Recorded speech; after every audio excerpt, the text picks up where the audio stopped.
Joining us now, Sheriff Bob McCabe, back by popular demand. Hey, Sheriff, good to have you with us. Hey, good morning, John. Thanks for having me. Okay, got 8 days to go. I've got this race tied between you and Senator Alexander. How do you win this race? Well, I tend to agree with you there. That's what our inner polls are saying. You know, it's really just getting the people engaged. I've been going everywhere I can and making sure that people are aware, because there's still some people that's not aware that it's May 3rd.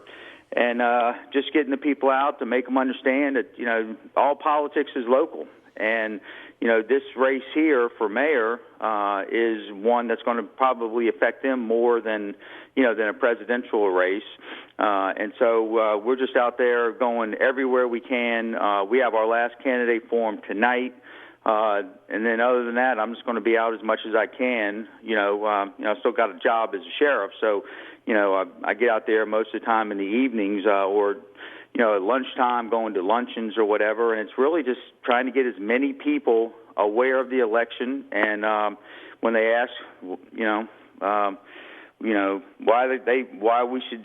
they should vote for me, I let them know, and I talk about our schools and public safety. And if you want somebody that's actually going to do something about it, that's got a record of turning things around, then hope they vote for me. And that's really what it's about. It's retail politics at this point, John. It's going to be a very, very close race, I think, Sheriff, razor thin. We'll see how it turns out. By the way, don't miss our special election night coverage. That'll be on Tuesday, May 3rd from 6 to 10 p.m. Myself and Mike Watson will be with us, my co-anchor for our very special election night coverages, and we will be live on Tuesday night, May the 3rd, bringing you all the action from all of the local races in the area. Okay, if I may, Sheriff, what I'd like to do is start with a pretty big story that was in the Pilot on Sunday, talking about the city manager and his deputies refusing to release thousands of text messages. Now, these are text messages on basically government phones, right? The government is paying for these. Taxpayers are paying for these. They claim the messages on their city phones are entirely personal. Okay, so we've already had a big transparency issue in Norfolk with certain aspects of the council meetings not being publicized on TV. Now you've got city employees that are issued taxpayer telephones that have text messages on them, and they're saying they're not going to turn them over, and they've been hit with a series of FOIA requests. How do you stand on this? Well, it's unfortunate because, that's kind of just been, it's really a culture, especially when they, interviewed other people who were parts of those text messages. And I think some of them, one person said, well, the only time that I text, anybody at the city manager's office is about business. So, obviously, that's one of the things that I've talked about since July. How the city always either there's no one available to make a comment. And sometimes, I don't think it's unreasonable to have, 700-800 text messages a month. And whether or not they're business related, I think common sense wise, people would have to assume that there's got to be some business, discussed in those. But it's when you deny it or you're not available for comment. Even if you do anything wrong, that just makes people suspicious. It makes the press suspicious. It makes citizens suspicious. And sometimes it's just kind of like it. They kind of take the public, for granted that they're just going to believe whatever they tell them to. And I think that's just been a culture for too long now. And that's one of the things that one of the reasons I'm running. And I put that out back in July of last year. Sheriff, I think you nailed it. There is a culture in Norfolk that has really got to change. I think it's one of your problems. And look, if you want to send personal messages through text, then get your own phone and pay for it your damn self. I mean, these are city phones. And so if you want to send personal messages on them, I guess that's your choice. But then they've got to be open to public scrutiny. So if you want to send a message to someone that is not business related and it's paid for by the taxpayer, then that's the taxpayer's information. If you don't want personal things out there, then buy your own cell phone and have two of them, right? That's correct. A lot of these services, you get unlimited text messaging. So if you do personal text messages, it's not costing the taxpayers any money, but at the same time, you should at least be upfront and honest when you're asked for your anything related to business. It's just, unfortunately, it's just usually a knee-jerk reaction. Well, we're not going to. We're not going to either respond to it or we're just going to, have no comment. And here's the problem, John. A lot of folks still think, it'll be a one-day issue. Well, it's not going to be a one-page story anymore because of all the social media and because 24-hour news cycle. Back in the day, it used to be a one-day story and then it's gone. These things linger around now. Yeah, look, whether you're paying for individual text messages or not, if the phone is paid for by taxpayers of the city of Norfolk, then everything is on there belongs to the taxpayers of the city of Norfolk and should be completely transparent. If you don't want it to be, then buy your own. That's the way I look at it. But you're right, Sheriff, it is part of a culture in there that has just got to stop. Now, let's get to the Hilton Hotel and Conference Center downtown. I'm going to just ask you point blank, was it a positive investment of public money? I would not have voted for the proposal as it was voted on in 2012 because I thought we were overspending, and I still believe that. Here's the problem. Part B of that is we have to make it successful now because it's there. And so I would not have voted for that. I've said that at every candidate forum. One of the candidates voted for it, was a big cheerleader for it. And then when it was revealed, and half the council didn't know until they read it in the newspaper that, by the way, now the conference center is going to shrink. There's only 300 beds plus in there versus the Sheraton and the Marriott have 400 beds plus, but we're going to pay $10 million more. That was a shock to half the council, and a lot of the public was just dumbfounded. How do we keep overspending on things like this when we have so many other areas in the city that need attention? So, Sheriff, what you're saying is, had you been in a position of authority then, either on city council or mayor, you would not have voted in favor of this Hilton Conference Center expansion. A lot of people looking at it and saying, we can't even fill up down there what we have now. Why would you overglut the area with rooms that are not occupied? How does this make any sense? Well, and that's the issue. If you remember, this was the same proposal that was put to Virginia Beach. Virginia Beach was considering it, and every economist that was asked to participate in that news story said that it was not a good deal for Virginia Beach. It was going to be a drain on the taxpayers. It wouldn't pay for itself. And then a year later, it resurrects in downtown Norfolk.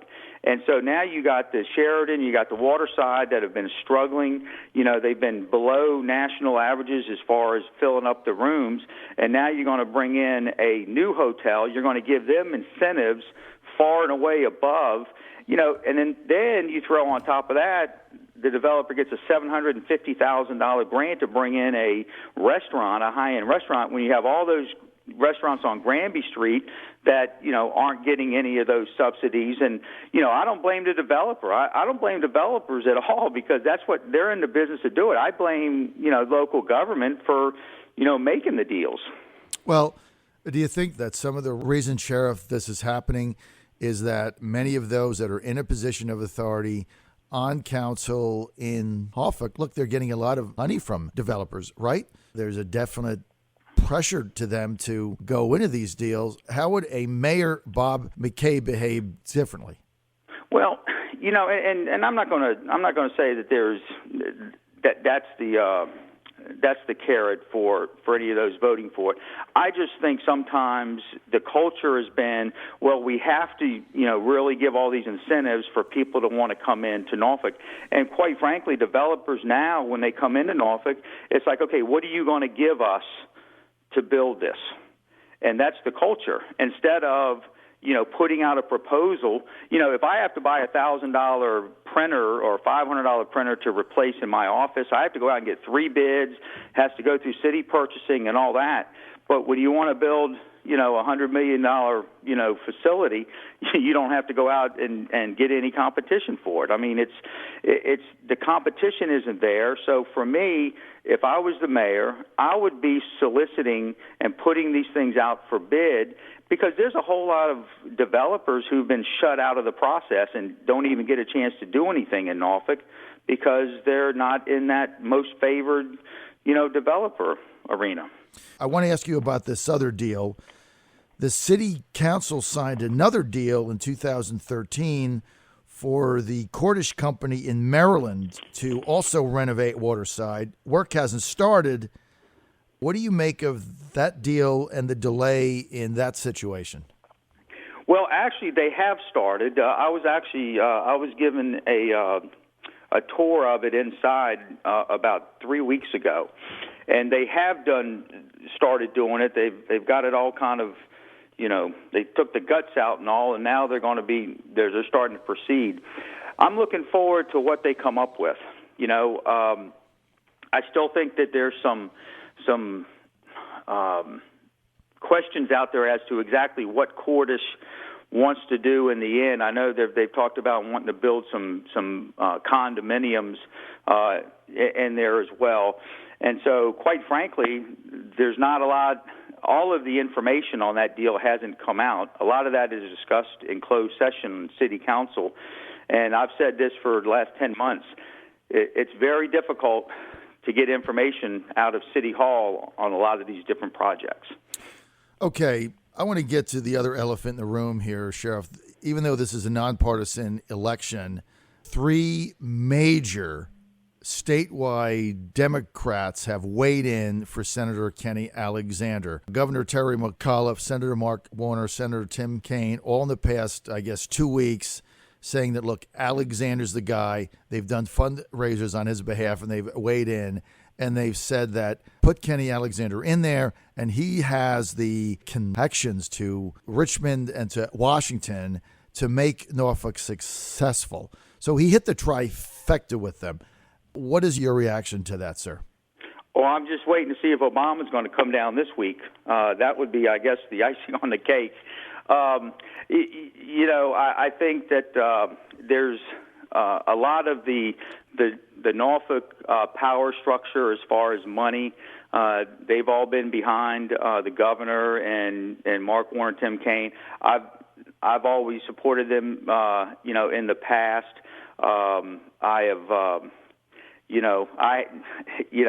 It's one of those things. He was in the General Assembly, so maybe this is some type of political payback for him. So, if he can get those endorsements, that's fine. But, most of my endorsements are from community leaders and small business owners. And I think that if I had to weigh one versus the other, I think I would, stick with the endorsements I have. Kenny's got all of Mayor Frame's apparatus behind him, all of the big money, all of the campaign staff, that kind of stuff.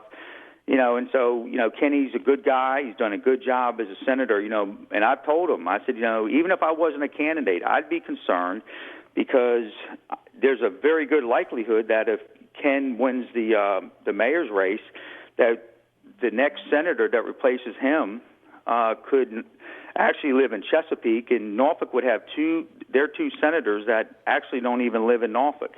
And you know how the General Assembly works. It's all based on seniority, and so, Norfolk, heck, when I got elected 22 years ago, I was the first Republican since Reconstruction.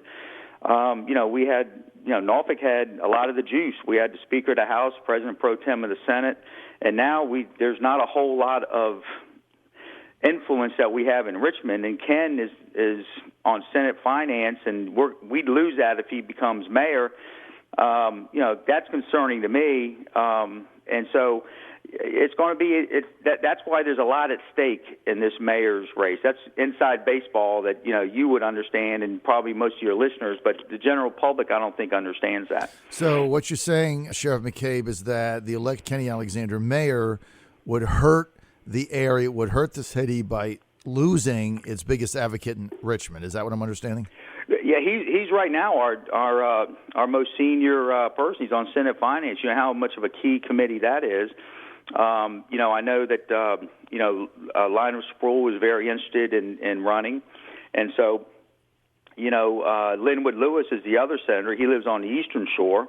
If Lionel was to get in there, he'd live in Chesapeake. Two fine guys, but they don't live in Norfolk, and they don't have the seniority, and they wouldn't have I don't think the key committees that Ken's been on.